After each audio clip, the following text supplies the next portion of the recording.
I forgive you, so come back to me. This foolish guy was talking condescendingly to me. What's his problem? I won't forgive this jerk who threw me into the depths of hell. My name is Lydia. I am an ordinary 44-year-old housemaker. I'm busy with house chores every day, and I'm satisfied with my life. My husband Jason and I have been married for almost 20 years. Looking back, a lot has happened in our marriage. The time my father-in-law passed away right after our wedding, and all the errands I had to run for his funeral. When I struggled to find the best way to communicate with the demanding mother-in-law.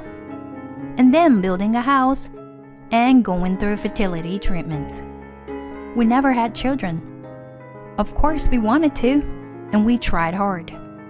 However, both of us had infertility issues, and the storks never came to us. After having numerous discussions, we decided to be happy with the two of us. I would be lying if I said I didn't feel lonely, but I had my husband. He alone was a source of my emotional support for me. I'm home. What's for dinner tonight? We're having salmon steaks. I found some fresh fish on sale. Whoa, they look delicious, he said at the dining table. Amazing. Your food is the best. Really? I'm glad. Oh, I'm so glad we got married. He looked really satisfied. I was glad I married him too. He made me feel fulfilled. Oh, by the way, one of my colleagues just had his third child. As I was clearing the table, he casually mentioned it. Oh, okay. We have to get a baby gift then. Thanks for taking care of it as always. That's okay. It's what a wife is supposed to do. At that time, nothing seemed out of the ordinary, but he may have already started to change without me noticing. One day, I'm invited to a sip and see party at my colleague's house. It's this weekend. Nice. It'll be fun. Don't drink too much, okay? I know. I sent him off that day. It was my first day off alone in a long time. Once the chores were done, I contemplated what to do next. I started to get ready, thinking about catching a movie by myself. Then my phone suddenly came alive. Hello, Lydia? Is Jason with you? The caller was my mother-in-law. Hi, Beth. He's out right now. Oh, was he? He went to a sip and see party at his colleagues. She was silent after my reply. Then she let out a heavy sigh before she spoke. You know, Lydia, I don't want to say too much about this, but Jason is frustrated. About what? He can't have a child on his own, and yet he's celebrating the birth of the friend's child. He's such a kind man, so you should be attentive and listen to whatever he says to you. Understood? The call was abruptly and violently hung up. I wondered what the purpose of her call was. We never had a good relationship from the beginning. The final straw was our choice not to have children. Having kids is what truly counts if you are a woman, right? I can't believe it. What did you marry my son for? Such things were said to me. Jason and I were both responsible for the problem, so it was not my fault alone. She just didn't want to admit that our son was infertile. Oh dear. Thankfully, she only calls me once in a while and never came over. The call, too, only happened once a month or so. I just had to put up with it and move on. I didn't stress over it and took it in a more laid-back way. I'm back. It was around 7 p.m. when Jason, who probably had a lot to drink, came home. Hey honey, you must be quite tipsy. Well, he was usually in a good mood when he got drunk, but he seemed to be in a strange mood that night. He was in low spirits, or perhaps he was thinking about something. I offered him a glass of water while he sat quietly on the sofa. Are you okay? Thank you. He took it and drank it down in one gulp. I saw the baby. He's so cute. Oh, that's great. To be honest, I have yet to get used to him talking about kids. We wanted to have one, but we couldn't have one. Every time I faced reality, I felt the prickle of pain from the thorn that was still stuck in my chest. I wonder if there is still hope. He slurred. What do you mean? By the time I managed to squeeze out a few words, he was already passed out on the sofa. I wondered what he meant. Maybe he meant that he wanted to have a child. All kinds of thoughts were going through my head. It must have been just a temporary thought, seeing the baby up close. I taught myself not to take drunken nonsense seriously. I tried to keep myself calm. On the contrary, Jason began to change from that day on. Hey, I made your favorite dinner tonight. Pork chop. Whatever. Usually, he would be overjoyed, but he was indifferent. I figured he was tired from work. At times like that, it was best to give him some space. I kept quiet and observed. After a while, hey honey, I want to go shopping this weekend, so can you drive me? Why? You're just gonna waste money on the gas. Take a bus. But it'll be hard to carry heavy things by myself. Ah, such a hassle. He had never talked to me like that before. I was bewildered by the drastic change. Ew. Dinner is disgusting tonight. You're a housewife. Clean the house better. Don't talk to me. He became someone who spoke like that. I worried that he was suffering from some kind of illness. A brain tumor could have caused a change of personality. I considered taking him to the hospital. But just then, he dropped a bomb on me. You want a divorce? Yeah, I want to restart my life. But why? All of a sudden? It's actually not sudden for me. I've been thinking about it for a long time. I'll be 42 this year. It's not too late for me. What's not too late? Why don't you get it? It's the last chance for me to have my own child. You can't give birth anymore. So it's too late for you. I still have a chance. He then gestured to Beth, whom he had called in advance, to sit down beside him. She added her voice in agreement with them. You know, I wonder if you understand your position. Why don't you just step aside? I was infertile, so they didn't want me anymore. They were throwing me away. When I grasped that, I felt like I was dropped into the abyss. I sat in silence, unable to say anything, unable to wipe off the tears that were flowing. Beth had a look of triumph on her face.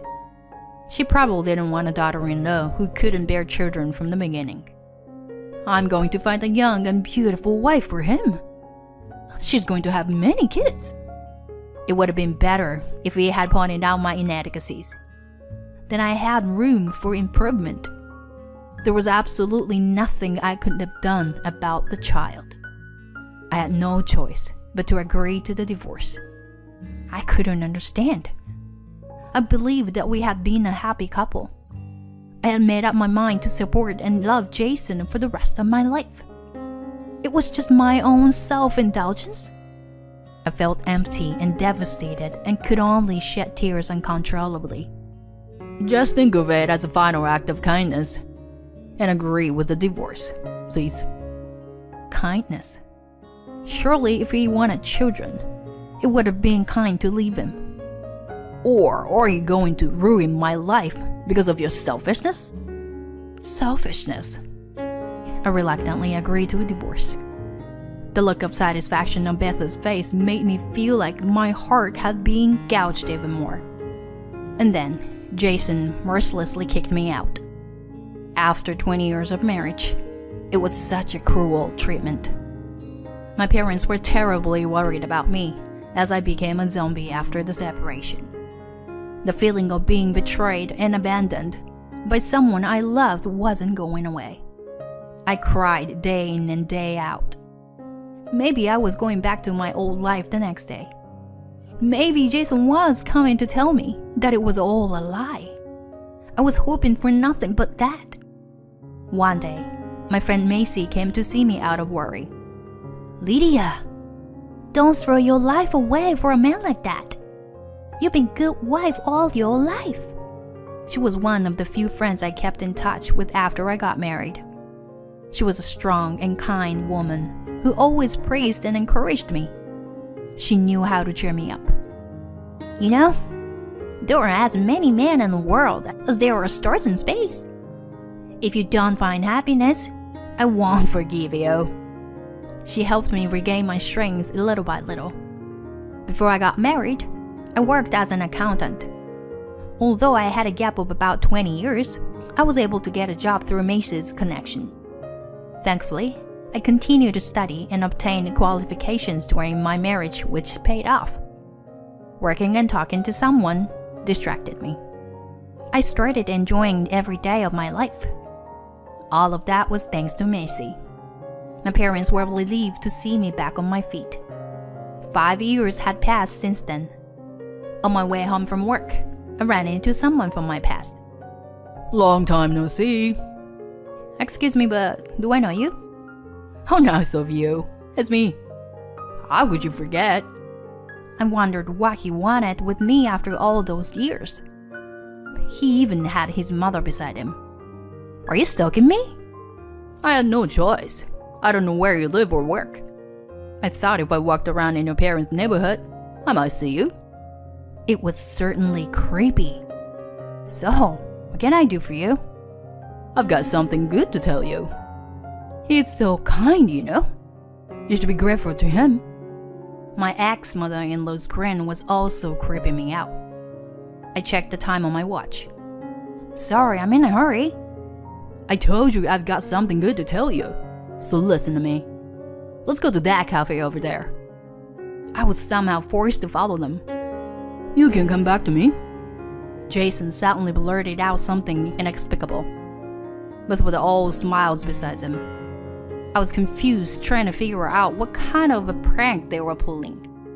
You cried so much and refused to divorce me back then. I thought about it a lot. I can't leave you alone, you poor thing. Come back to me. I almost burst out laughing hearing his comment. No, don't laugh now. I managed to cover it up by hanging my head down. They mistook my reaction as I was relishing in my happiness and carried on with the conversation. I've been thinking about you for the last 5 years. You must be the same about me. I'm sure you missed me. He's been thinking about you ever since the divorce. He waited for you without remarrying. So he couldn't remarry after all. When you come back, I'll have something for you to do. So don't worry. It'd be easier for you to get back into the rhythm again. Apparently, this was the main concern. I showed my keen interest and asked, what is it that you want me to do? My mother-in-law, Jason's grandma, is in need of nursing care. She has dementia, and it's been a lot of work. Ah, I got it. That's why. Come back soon. I love you. I was at my wit's end and burst out laughing. They looked at me with their eyes wide open. Are you that happy? Well then, Lydia, you can come back with us today. You too. Please, keep your jokes between yourselves. I looked down at them coldly. Why would anyone go back to being a slave now? It's not that you didn't remarry by choice, but you simply couldn't, right? What makes you think that I still love you? After such a horrible divorce. Have at least some decency without being complete idiots. I put some cash on my coffee on the table and turned to leave the cafe. Then a girl came inside. I'm back. The girl jumped into my chest. Hey, Amy, sweetie. What are you doing here? I saw you from my side. The little girl was chirping away. Jason and Beth were looking at us, stunned. Mom, what's for dinner today? I don't know. Meatloaf? Yay! I love meatloaf. Jason looked at me and Amy alternately, his lips trembling. Mom? What's happening? Are you remarried? Yes, but oh, you didn't know? Indeed, they didn't. I never took the trouble to inform them. I asked my friends and family not to say anything about me, so they probably didn't get the information. This can't be true. You were so reluctant to leave me. Jason covered his head with his hands and kept mumbling, No. You know, how many years ago are we talking about? It's been 5 years. Of course I'm married again. I asked Amy to wait by the cashier and stepped closer to Jason. But I'm glad you came to visit me. I've been wanting to tell you something. I'm grateful for the divorce. It allowed me to meet a wonderful guy and raise a child. Thank you for divorcing me back then, I told him with a big smile. His face at that moment was so pale, and it was comical to watch his mouth moving like a fish out of water. Seeing that, I felt my 5 years of resentment was blown away all at once. Soon after our divorce, Beth had run around to remarry Jason, but she couldn't find a young girl who wanted to marry an over 40 with a beard-gut old man. Well, even if he had been younger, it would have been tough as long as the mother-in-law came along. She called on her acquaintances and registered with a matchmaker, but without success. They both had planned to remarry right away, but were shocked to find out the reality. Then his grandmother developed dementia. That was when Beth must have gotten the idea of bringing me back. Seriously? Morons.